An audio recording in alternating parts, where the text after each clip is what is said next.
Corona से शिक्षकों की मृत्यु के आंकड़े पर मंत्री सतीश द्विवेदी का बयान आया है। 1621 शिक्षकों की मौत का जो आंकड़ा शिक्षक संघ ने दिया है वो पूरी तरह से निराधार और गलत है। मंत्री का बयान। निर्वाचन आयोग ने दिया है आंकड़ा। विपक्ष के नेता भ्रामक सूचना के आधार पर ओछी राजनीति कर रहे हैं। कोरोना काल में राजनीति बिल्कुल गलत है। राज्य निर्वाचन आयोग ने प्रदेश के जिलाधिकारियों से प्राप्त अधिकृत सूचना के आधार पर बताया कि चुनाव ड्यूटी के दौरान केवल 3 शिक्षकों की मृत्यु हुई है। उनके परिवार को 30 लाख अनुग्रह राशि और सरकारी नौकरी दी जाएगी।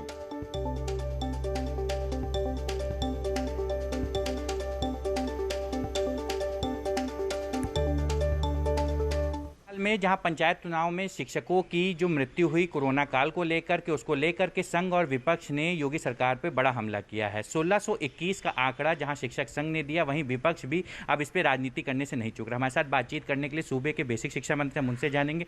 देखिए, आंकड़े की बात नहीं हो रही है। आंकड़ा ये दिया जा रहा है शिक्षक संगठनों के द्वारा कि 1621 शिक्षकों की चुनाव ड्यूटी के दौरान मृत्यु हुई है। कोविड-19 की महामारी के दौरान हुई मृत्यु वो अलग विषय है, और उसमें कोई किसी विभाग के पास विभागवार इस तरह है। लेकिन ये जो दावा किया जा रहा है कुछ संगठनों के द्वारा, और जिस पर विपक्ष के नेतागण ओछी राजनीति भी कर रहे हैं, इस महामारी में संकट के समय में भी राजनीति कर रहे हैं कि 1621 बेसिक शिक्षा परिषद के शिक्षकों की चुनाव ड्यूटी के दौरान मृत्यु हुई है। ये आंकड़ा गलत है, भ्रामक है, गुमराह करने वाला है। राज्य निर्वाचन आयोग ने जो जिलाधिकारियों के माध्यम से सूचना एकत्र की है, उसके आधार पर केवल 3 शिक्षकों की चुनाव ड्यूटी के दौरान मृत्यु हुई है। सर, क्या पैमाने हैं, किन पैमानों के आधार पे आप मानेंगे कि ये कोरोना काल में उन शिक्षकों की सर जो है वो हुई है, सर मृत्यु हुई है? नहीं, चुनाव ड्यूटी के दौरान मृत्यु क्या, तो गाइडलाइन है भारत निर्वाचन आयोग की। गाइडलाइन के अनुसार राज्य निर्वाचन आयोग भी उसको तय करता है, और वो गाइडलाइन है कि घर से निकलकर ड्यूटी पर जाना, चुनाव संपन्न कराना और लौटकर घर वापस पहुंचने के दौरान जो मृत्यु होती है उसको ही चुनाव ड्यूटी के दौरान मृत्यु माना जाता है। और उस मापदंड के आधार पर जो जिलाधिकारियों ने सूचना भेजी है उसमें 3 शिक्षकों की संख्या आई है। सर, जैसे माना जाए कि 1621 का आंकड़ा आया है, सर उन्होंने बताया कि वो कोरोना संक्रमित थे, और शिक्षक संघ ने भी उसका पूरा आंकड़ा जारी किया विद्यालय ब्लॉक के नाम के साथ में। ऐसे में क्या वो कोरोना संक्रमित हुए बाद में, क्या उसको लेकर के विभाग सर किसी प्रकार की कोई? नहीं, मैंने कहा ना कि देखिए, कोविड-19 की महामारी के दौरान जो मृत्यु हुई है वो अलग विषय है, और वो प्रदेश में, देश में सभी समाज के सभी वर्गों से जुड़े हुए लोगों का दुखद निधन हुआ है। लेकिन ये कहना कि चुनाव ड्यूटी के दौरान 1621 अध्यापकों की मृत्यु हुई है, जिसको लेकर राजनीति हो रही है, ये आंकड़ा गलत है। ये संख्या केवल 3 है। प्रशांत पांडे लखनऊ से हमारे संवाददाता मेरे साथ जुड़ गए हैं। प्रशांत, तो एक बात जो लगातार आप समझने की कोशिश कर रहे थे मंत्री से, जिसका जवाब मंत्री देते नजर आए नहीं, कि आखिर अगर कोरोना हो गया उस दौरान जब चुनाव ड्यूटी पर थे और मौत बाद में हुई, तो उसको मानेगी कि नहीं सरकार? निश्चित रूप से जिस तरीके की बात करी, और जो आंकड़े अभी राज्य निर्वाचन आयोग के बाद जिनकी संख्या मात्र 3 है उनको दिया गया है, ऐसे में स्थिति स्पष्ट हो जाती है कि यदि चुनाव के समय में जब आप वहां पर पहुंचे हैं और आपके वहां से जाने के बाद में, ऐसे में आप संक्रमित कहाँ हुए, लेकिन अगर आप चुनाव ड्यूटी में हैं और वहां पर पीठासीन अधिकारी हैं, उस दौरान आपकी मृत्यु होती, सिर्फ उसी मृत्यु को यहाँ बेसिक शिक्षा विभाग के साथ में राज्य निर्वाचन आयोग के आंकड़े, बेसिक शिक्षा विभाग ने उसको सही माना है और स्पष्ट किया है कि ये 1621 का जो आंकड़ा है वो भ्रामक है। और अगर सरकार को अगर अनुमान राशि देने की बात हो, और यही तो वो सिर्फ 3 हैं जिनको प्राथमिकता के आधार पर उनके समस्त दे दिए जाएंगे, तो ऐसे में जो 1621 को, जिसको लेकर के स्वयं प्रियंका गांधी वाड्रा और स्वयं बसपा सुप्रीमो ने भी ट्वीट किया और अखिलेश यादव ने भी इसको ट्वीट किया, ऐसे में जहां शिक्षक संघ का ये दावा था, उन्होंने ब्लॉकवार और साथ ही साथ में उन शिक्षकों के नाम दिए जो ब्लॉक में थे और प्राथमिक, तो ऐसे में वो डाटा उनके द्वारा तो उपलब्ध कराया गया, लेकिन ये सिर्फ 3 का डाटा जो बेसिक शिक्षा विभाग ने राज्य निर्वाचन आयोग की रिपोर्ट के आधार पर दिया है, उस आधार पे तो यही लगता है कि अगर आप कोरोना संक्रमित सिर्फ और सिर्फ आपको तभी माना जाएगा जब। प्रशांत, मंत्री जी पुराने नियम की बात कर रहे हैं, बीमारी नई है, उसके नतीजे भी नए हैं, लेकिन ये जो आंकड़ा तैयार किया गया है वो किस आधार पर? देखिए, ये वो आंकड़ा है जो जिलाधिकारियों से रिपोर्ट ली गई है। ऐसे में पीठासीन अधिकारी, तो मंत्री जी के आंकड़े की बात आप कर रहे हैं, मैं कह रहा हूं कि जो नंबर घूम रहा है 1621 का, वो कैसे तैयार हुआ है, उसका आधार क्या है? ये 1621 ये 1621 का अगर शिक्षक संघ की माने ये वो आधार है जिनकी चुनाव में ड्यूटी लगी। ये शिक्षा मित्र भी हैं, ये यहाँ पर बात करने वाले अनुदेशक भी हैं और साथ ही साथ काम करने वाले प्राथमिक सहायक अध्यापक भी हैं। इनका आंकड़ा जो लिया गया है वो कोरोना संक्रमित का, जो चुनाव के बाद में चुनाव की जो उनके द्वारा जो पूरी तरीके से उनको वहाँ पर डिमॉन्स्ट्रेशन करने के लिए बुलाया गया या उसके बाद में बुलाया गया, उसके बाद में अगर वो संक्रमित हुए हैं, घर में संक्रमित हुए हैं, तो ये वो आंकड़ा है जो उस चुनाव ड्यूटी में प्रत्यक्ष व अप्रत्यक्ष रूप से लगे हुए थे और उसके बाद में वो संक्रमित हुए हैं। उस आधार पर ये 1621 का जो आंकड़ा है, ऐसा शिक्षक संघ ने दावा किया है कि हमने उस आधार पर इसको माना है। हालांकि राज्य निर्वाचन आयोग की रिपोर्ट के बाद में उनका जो दावा था उसको पूरी तरीके से खारिज कर दिया गया है। अजय, देखना होगा कि ये इन सब बातों के बीच में सच क्या होता है और फिर जो लोग मारे गए ड्यूटी से लौट कर ही बेशक उनके को लेकर के सरकार क्या सोचती है। और इस सब के बीच अखिलेश यादव ने ट्वीट करके निशाना साधा है। अखिलेश ने कहा है कि उत्तर प्रदेश की निष्ठुर भाजपा सरकार मुआवजा देने से बचने के लिए अब ये झूठ बोल रही है कि चुनाव ड्यूटी में केवल 3 शिक्षकों की मौत हुई है, जबकि शिक्षक संघ का दिया आंकड़ा 1000 से ज्यादा का है। बीजेपी सरकार महा झूठ का विश्व रिकॉर्ड बना रही है। पूरे परिवार वालों का दुख से हृदयहीन भाजपाई क्या जाने।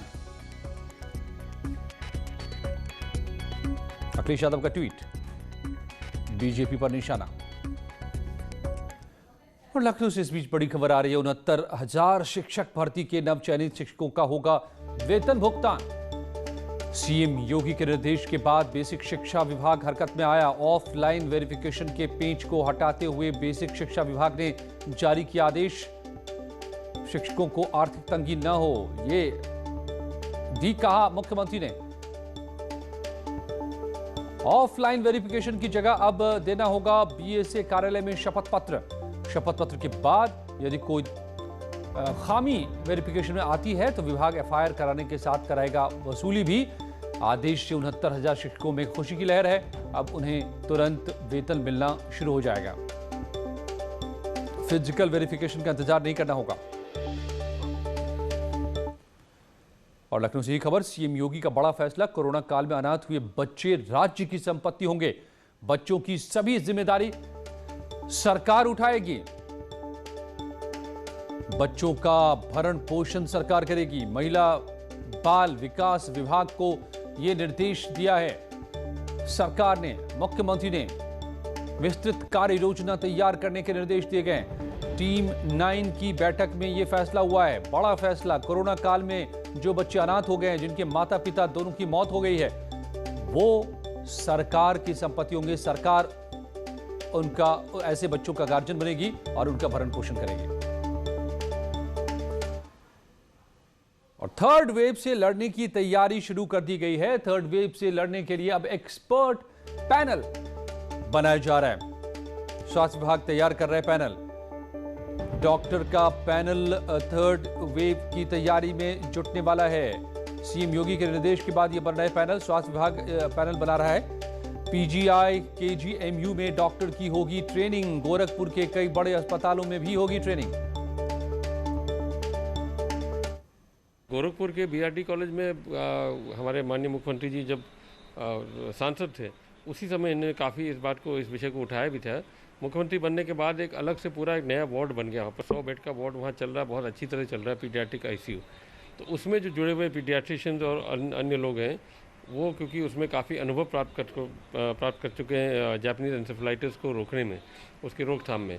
तो यहाँ से केजीएमयू से या पीजीआई से, लोहिया से कुछ टीम्स जाएंगे उसको देखने के लिए, समझने के लिए, और उनका ट्रेनिंग भी वहीं से हो जाएगा, आदान प्रदान हो जाएगा। जूम के माध्यम से ट्रेनिंग पीडियाट्रिक उनका सबका हो जाएगा साथ साथ। और बीएसपी अध्यक्ष मायावती ने ट्वीट करके सरकार से कोरोना काल में स्वास्थ्य कर्मियों की सुरक्षा की मांग की है। साथ ही पंचायत चुनाव में कोरोना संक्रमण से हुए शिक्षकों की मौत के बाद परिजनों को मदद मिलने में हो रही परेशानी पर ध्यान देने की बात कही है। चुनाव ड्यूटी निभाने वाले शिक्षकों और अन्य कर्मचारियों की कोरोना संक्रमण से मौत की शिकायतें आम हो रही हैं। इनकी सही जांच नहीं होने के कारण उचित सरकारी मदद नहीं मिल पा रही है, जो घोर अनुचित है। सरकार इस पर तुरंत ध्यान दे। मायावती का ट्वीट, देश भर में कोरोना योद्धाओं के रूप में सम्मानित खास करके डॉक्टरों और स्वास्थ्य कर्मियों की सेवा काल के दौरान हो रही बीमारी और मृत्यु आदि के संबंध में सरकार की ओर से घोर अनदेखी और उपेक्षा की खबरें अति दुखद। उनकी सुरक्षा आदि के बारे में सरकारों को पूरी तरह से गंभीर होने की सख्त जरूरत।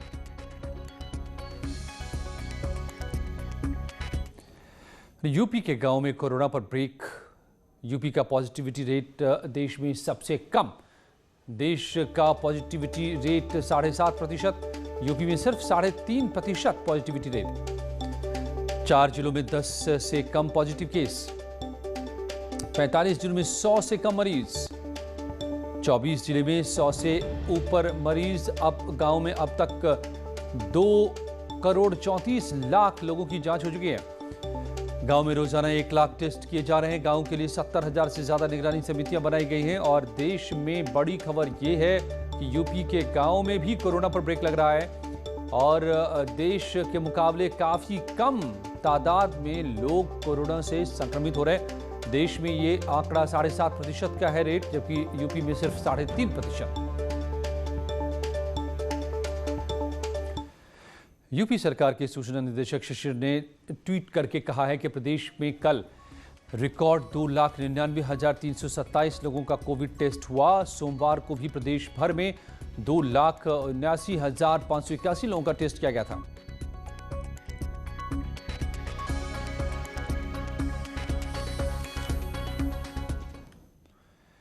बीजेपी ने कांग्रेस पर एक कथित टूल किट के जरिए कोरोना संकट के बीच प्रधानमंत्री नरेंद्र मोदी की छवि धूमिल करने का आरोप लगाया है। बीजेपी प्रवक्ता संबित पात्रा ने आज मामले को फिर से उठाते हुए टूल किट बनाने वाले का नाम सौम्या वर्मा बताया। संबित पात्रा ने कहा है कि सौम्या वर्मा कांग्रेस की रिसर्च टीम का हिस्सा हैं और कांग्रेस सांसद और रिसर्च टीम के हेड राजीव गौड़ा के अंडर काम करती हैं। संबित ने कहा है कि टूल किट के ऑथर का नाम सामने आ गया है। सोनिया और राहुल इसका जवाब दें कि सौम्या कांग्रेस की रिसर्च विंग से जुड़ी हैं या नहीं। संबित पात्रा ने सौम्या वर्मा की कांग्रेस नेताओं के साथ तस्वीरें भी साझा की हैं।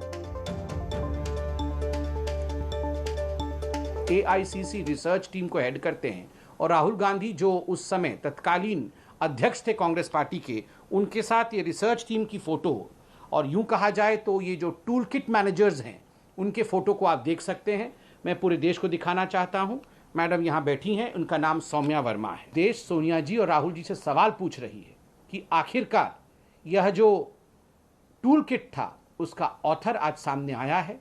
Saumya Verma, does she work in AICC research wing under Rajiv Gowda और not, is the answer which we are seeking. क्या सौम्या वर्मा जी कांग्रेस की कार्यकर्ता हैं? क्या Saumya Verma ji AICC research wing में काम करती है? क्या सौम्या वर्मा जी राजीव गौड़ा के निहित काम करती है? और क्या वो इस टूल किट की ऑथर नहीं है? कांग्रेस पार्टी इसका जवाब दे। कांग्रेस के प्रवक्ता रणदीप सुरजेवाला ने केंद्र की मोदी सरकार पर निशाना साधा है। सुरजेवाला ने कहा है कि केंद्र सरकार किसानों की दुश्मन है और सरकार किसानों को गुलाम बनाना चाहती है। प्रधानमंत्री श्री नरेंद्र मोदी व भाजपा सरकार खेती को लगातार बर्बाद करने पर तुले हैं। सही मायनों में मोदी सरकार किसान की दुश्मन बनी है। ऐसा लगता है कि मोदी सरकार देश के 62 करोड़ अन्नदाताओं, किसानों, मजदूरों को प्रधानमंत्री मोदी और उनकी सरकार गुलाम बनाने की साजिश कर रही है। कोरोना को लेकर सीएम योगी के लगातार ताबड़तोड़ हवाई दौरों पर समाजवादी पार्टी प्रवक्ता अनुराग भदौरिया ने कहा है कि सीएम हवाई दौरे करके हवाई बातें कर रहे हैं। धरातल पर ढाक के 3 पात वाली हालत है। गांव में न अस्पताल है न दवाएं। गांव के लोग राम भरोसे जी रहे हैं। उत्तर प्रदेश के मुख्यमंत्री जी का हवाई दौरा कर रहे हैं। हवा में ही बातें हो रही हैं। हवा में ही समस्या का समाधान हो रहा है। सब कुछ हवा में है और फिर हवा में उड़ जाते हैं, फिर सब हवाई हो जाता है। धरातल पे ढक के 3-5 कोई मदद नहीं हो रही है। इसीलिए हाई कोर्ट कह रहा है कि उत्तर प्रदेश के गांव कस्बों में लोग राम भरोसे जी रहे हैं। मतलब ना वहां हॉस्पिटल की व्यवस्था है, ना मेडिकल की व्यवस्था है, ना दवा की व्यवस्था है। सब कुछ वहां पे राम भरोसे चल रहा है। इससे ज्यादा शर्म की बात किसी भी सरकार के लिए हो ही नहीं सकती। इलेक्ट्रॉनिक्स और सूचना प्रौद्योगिकी मंत्रालय ने एक बार फिर व्हाट्सएप को अपनी नई गोपनीयता नीति वापस लेने का निर्देश दिया है। व्हाट्सएप ने पहले दावा किया था कि उसने आधिकारिक तौर पर अपनी नई गोपनीयता नीति को 15 मई 2021 से आगे के लिए टाल दिया है। इलेक्ट्रॉनिक्स और सूचना प्रौद्योगिकी मंत्रालय ने एक बार फिर से इस गोपनीयता नीति को वापस लेने का निर्देश अब दिया है। और कुछ ही पलों में सोमवार को डॉक्टरों से बात करने के बाद प्रधानमंत्री नरेंद्र मोदी ने मंगलवार को करीब 10 राज्यों के जिलाधिकारियों से बातचीत की और वैक्सीनेशन को लेकर कई मंत्र दिए ताकि तीसरी लहर के प्रकोप से पहले ही सभी देशवासियों को टीका लगवाया जा सके।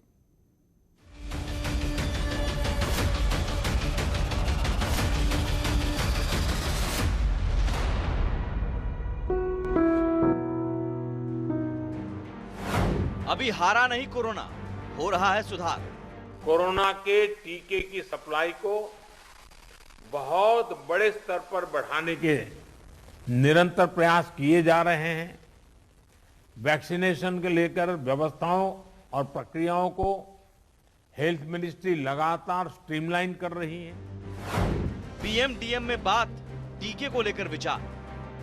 आपके सहयोग से वैक्सीन वेस्टेज पूरी तरह रुक सकती है। इतना ही नहीं, ऑप्टिमम यूटिलाइजेशन की दिशा में हम सफलतापूर्वक आगे बढ़ सकते हैं। दूर करिए दुविधा, वैक्सीनेशन पर बढ़े एतबार। साथियों, टीकाकरण कोविड से लड़ाई का एक सशक्त माध्यम है, इसलिए इससे जुड़े हर भ्रम को हमें मिलकर के उसको निरस्त करना। वैक्सीन है संजीवनी, करेगा कोरोना पर वार। कोशिश ये है कि अगले 15 दिन का शेड्यूल राज्यों को एडवांस में मिल जाए। इससे आपको भी पता रहेगा कि जिले में कितने लोगों के लिए वैक्सीन उपलब्ध होने जा रही है और आपको किस हिसाब से तैयारी करनी है।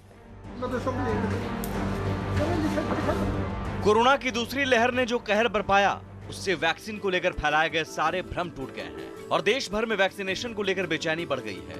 लोग अब न सिर्फ वैक्सीनेशन के पक्ष में हैं, बल्कि जल्द से जल्द वैक्सीन लेने की राह देख रहे हैं। ऐसे वक्त में सबसे जरूरी है वैक्सीनेशन की सप्लाई और उसका सही उपयोग।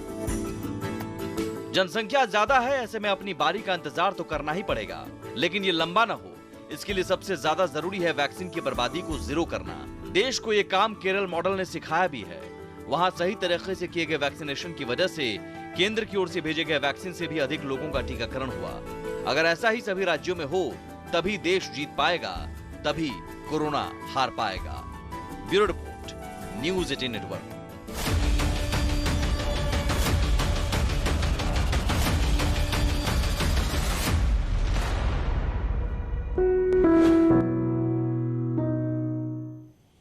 तो नेटवर्क 18 ये सुनिश्चित करना चाहता है कि हर भारतीय को कोविड-19 का टीका मिले।